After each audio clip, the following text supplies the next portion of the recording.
नमस्कार. बातमी आहे सोलापूर जिल्ह्यातून. सोलापुरात उष्णतेची तीव्र लाट, नागरिकांची होरपळ, रस्ते झाले निर्मनुष्य. सोलापूर शहर आणि जिल्ह्यात गेल्या 3-4 दिवसापासून उष्णतेचा तांडव सुरू आहे. उष्णतेच्या या लाटेमुळे नागरिक अक्षरशः होरपळून निघत आहेत. काल गुरुवारी तापमानाने 43.4 अंश सेल्सिअसचा टप्पा गाठला आहे. बुधवारच्या तुलनेत तापमानात किरकोळ वाढ जरी झाली असली तरी प्रखर ऊन आणि उकाडा कायम असल्याचं चित्र पाहायला मिळालं. या वाढत्या उष्णतेच्या लाटेमुळे दुपारनंतर रस्ते देखील निर्मनुष्य दिसत आहेत. महाराष्ट्र आता रेड झोनमध्ये आहे.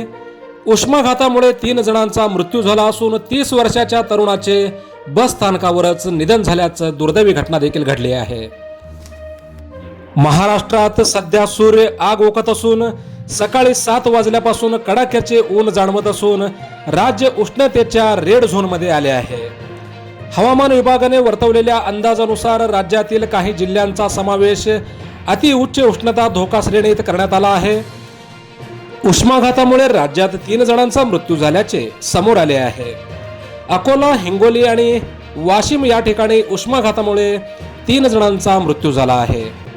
हिंगोलीत बस स्थानकावर 30 वर्षाच्या तरुणाचा दुर्दैवी मृत्यू झाल्याचं देखील समोर आलं आहे.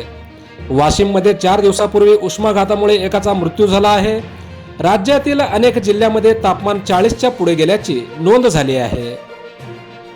मागील काही दिवसापासून विदर्भासह महाराष्ट्र होरपळला आहे. सूर्य आग ओकत असल्यामुळे अनेक जिल्ह्यांचे तापमान 40च्या पार गेले आहे. महाराष्ट्रात पुढील 3 दिवस अतिउष्णतेचा इशारा देण्यात आलेला आहे. गरज नसेल तर दुपारी घराबाहेर न पडण्याचा सल्ला देखील आरोग्य विभागाकडून देण्यात आला आहे. अकोला, नंदुरबारसह विदर्भातील 4 जिल्हे देशातील सर्वोच्च तापमानात आले आहेत. सकाळी 7 वाजल्यापासून तापमानात वाढ झाल्याचे चित्र पाहायला मिळत आहे. कडाक्याच्या उन्हामुळे अनेकांना त्रास वाढला आहे. त्यामुळे राज्यात अनेक जण रुग्णालयात उपचार घेताना दिसत आहेत. वाढत्या उष्णतेमुळे उष्माघाताचा धोका वाढला असून आरोग्य प्रशासनाने नागरिकांना सतर्क केले आहे. तहान नसली तरी वारंवार पाणी पिणे, लिंबू सरबत, ताक, लस्सी, नारळ पाणी यासारख्या द्रव पदार्थांचा आहारात समावेश करणे आवश्यक असल्याचे सांगण्यात आले आहे. दुपारी 12 ते 4 या वेळेत घराबाहेर पडणे टाळावे असा सल्ला देखील प्रशासनाने दिला आहे.